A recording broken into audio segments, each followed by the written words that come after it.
In July 2002, a locked safe containing pieces of the moon disappeared from NASA's most secure building. The thieves weren't mass criminals or international spies. They were college interns with badge access and a catastrophically stupid plan. How do you steal something that 400,000 people worked to bring back from space? And why would you immediately try to sell it on the internet? Thad Roberts was a 25-year-old co-op student at NASA's Johnson Space Center in Houston, Texas. He worked in Building 31, where astronauts trained and where some of the most precious rocks in human history sat in a vault behind concrete walls.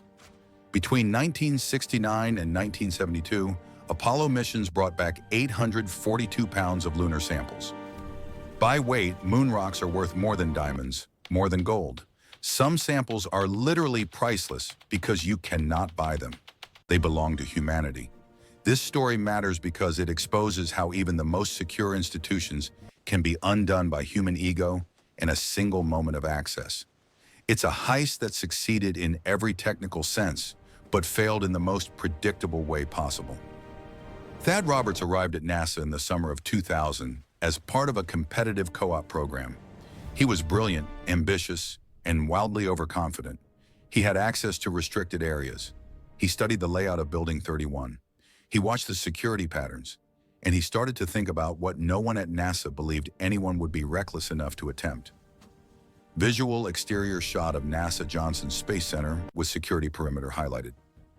By early 2002, Roberts had recruited two other interns, Tiffany Fowler and Shay Soar, and his girlfriend Rebecca. The plan was absurdly simple. On the night of July 13, 2002, Roberts used his intern badge to enter Building 31 after hours. He knew where the moon rock vault was. He knew the safe wasn't alarmed because NASA trusted its perimeter security.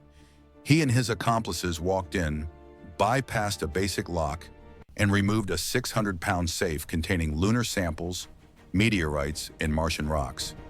Source: FBI Criminal Complaint, July 2002. Lower Third, July 13, 2002. Johnson Space Center, Houston. They loaded the safe into a borrowed car. They drove to a hotel. They opened it with a crowbar. Inside were plastic bags and glass vials holding fragments of the moon, collected by Apollo 11, Apollo 15, and Apollo 17 astronauts. Some were the size of pebbles, others were dust. Roberts held pieces of another world in his hands and felt like the smartest person alive. Question: what would you do next if you'd just stolen the unstealable? Roberts did what every overconfident criminal does. He tried to sell them. He reached out to a Belgian rock collector through an online mineralogy forum and offered to sell moon rocks for $2,000 per gram. The collector, Axel Emmerman, immediately knew something was wrong. Moon rocks don't appear on the black market. Private ownership is illegal under federal law. Emmerman contacted the FBI. Source: U.S. District Court testimony, Emmerman, November 2002. The FBI set up a sting. They arranged a meeting at an Orlando, Florida restaurant on July 20th, 2002, exactly 33 years after the Apollo 11 moon landing. Roberts arrived with a duffel bag.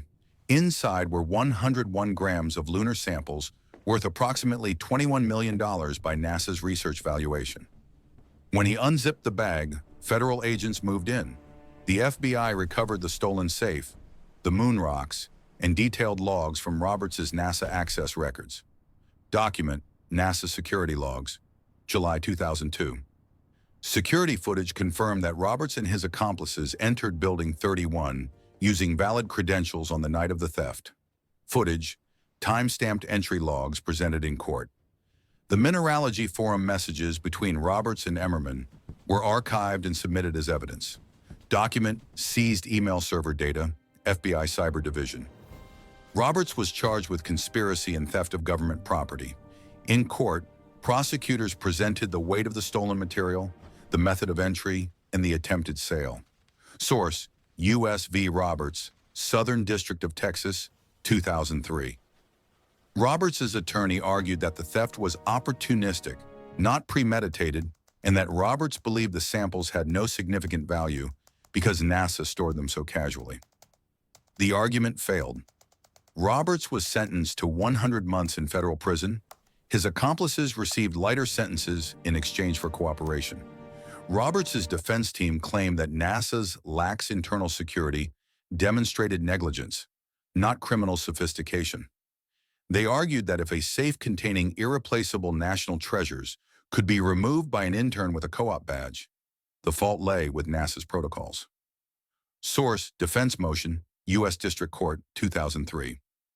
Some security analysts agreed that NASA's institutional arrogance created the vulnerability. Others pointed out that Roberts spent months planning the theft, studying schedules, and recruiting accomplices.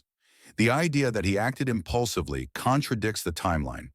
There is no evidence Roberts ever expressed remorse during the planning or execution. What remains unclear is whether he genuinely believed he could sell moon rocks without being caught, or whether the thrill of the crime itself was the goal. The theft shattered trust inside NASA's astronaut training program. Engineers and scientists who had worked on Apollo missions felt betrayed.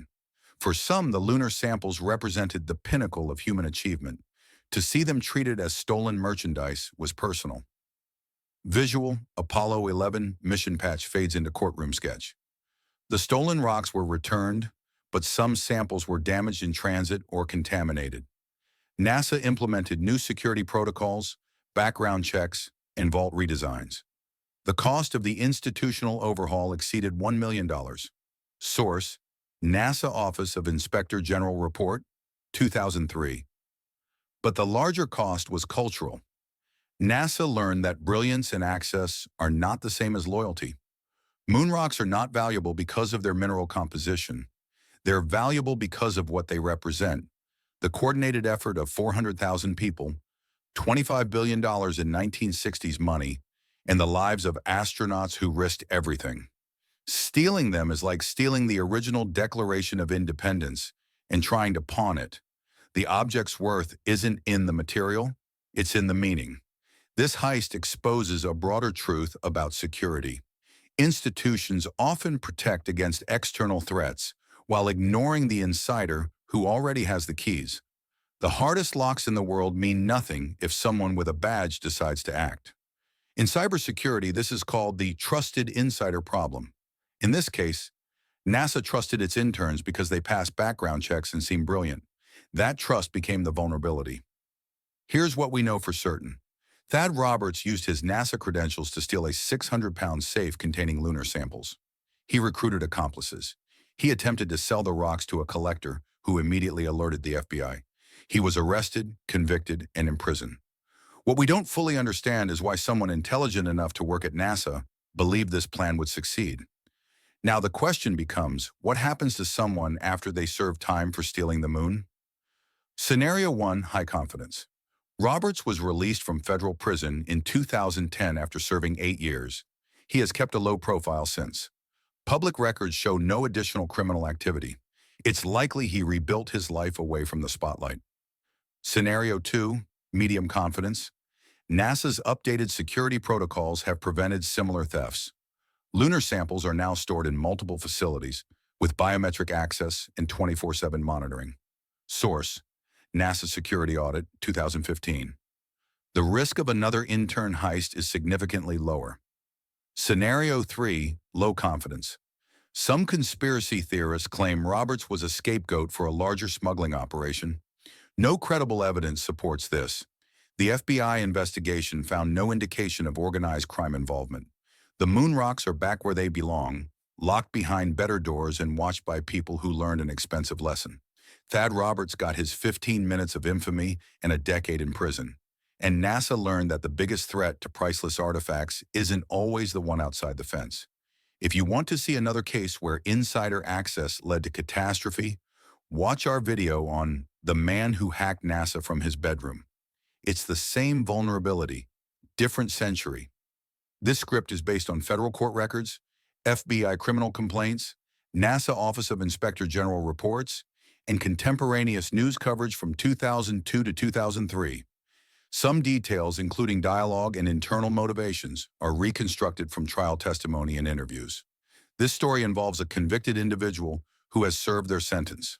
All claims reflect publicly available legal documents and verified reporting.